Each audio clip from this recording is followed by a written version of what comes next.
अस्सलाम वालेकुम फ्रेंड्स, मैं हूं मोहम्मद इरफान और आप देख रहे हैं YouTube channel technical Irfan Yasin.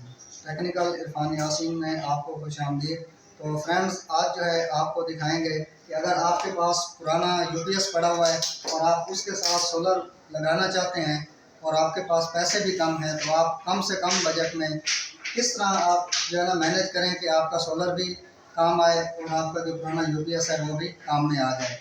तो आज हमारे पास ये 1000 वाट का जो है एक यूपीएस पड़ा हुआ था, उसके साथ हमने एमपीपीटी लगाया है 100 एम्पेयर का।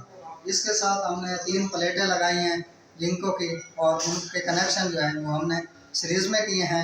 उसके बाद इसको इसके साथ जो है कैसे उसके कनेक्शन करने हैं उसके बारे में मैं आपको मुकम्मल डिटेल से बताता हूँ। तो फ्रेंड्स, आप चलते हैं जी कि इसके मुकम्मल जो है कनेक्शन वो किस तरीके से किए जाते हैं। तो उसके बारे में मैं आपको बता दूं कि सबसे पहले जो है आपने 220 सप्लाई जो अपनी सॉकेट से लेनी है और वो एक ब्रेकर में इन करके उसको आउट करके जो एमपीपीटी का यहाँ पे नीचे लिखा होगा कि ये लाइन मेन लाइन यहाँ पे आपने दे देनी है। जो घर की मेन के इलेक्ट्रिक या वाटा जो भी आपके पास सप्लाई है वो आपने यहाँ पे दे देनी है। उसके बाद ये है जी बैटरी का दिया हुआ पॉइंट पॉजिटिव और नेगेटिव, तो वो भी आपने जो है एक अच्छे क्वालिटी का जो है ब्रेकर उसके साथ पहले ब्रेकर में इन करनी है बैटरी की और आउटपुट करके जो है वो एमपीपीटी में लेके आनी है।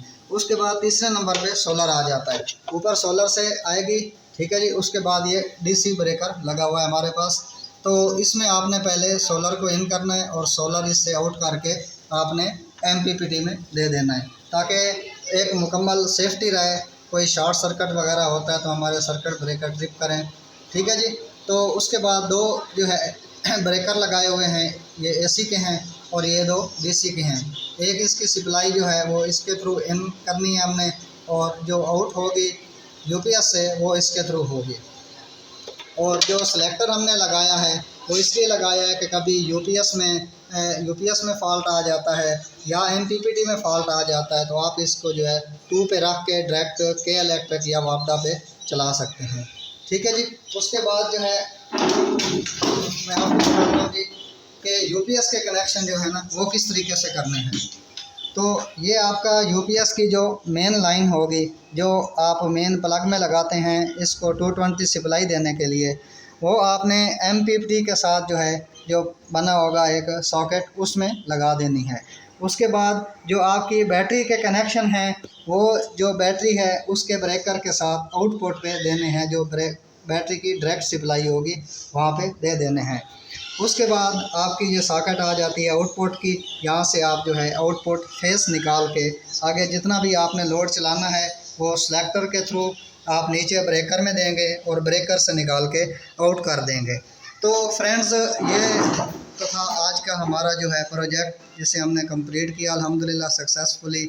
और इसके ऊपर आप तकरीबन जो है 6 पंखे और 6 लाइटें आराम से चला सकते हैं। इसके साथ 3 प्लेटें हमने लगाई हैं 585 वाट की, उसके साथ 100 एम्पेयर का एमपीपीटी और 1000 वाट का यूपीएस इन्वर्टर हमारे पास था। और इसके साथ जो बैटरी हमने लगाई है, बैटरी के लिए जो वायर यूज़ की जाती है वो हमेशा मोटी यूज़ की जाती है, 16 mm की हमने यूज़ की है, ठीक है जी। और जो सोलर की वायर हमने यूज़ की है वो 4 mm की यूज़ की है।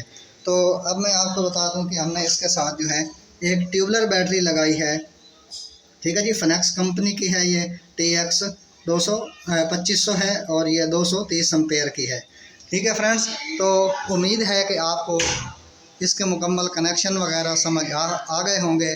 तो अगर आपको हमारी ये वीडियो अच्छी लगी हो तो चैनल को लाइक, शेयर और सब्सक्राइब करना ना भूलिएगा। इसी के साथ ही मुझे इजाज़त दीजिए। Thank you for watching. अल्लाह हाफिज़।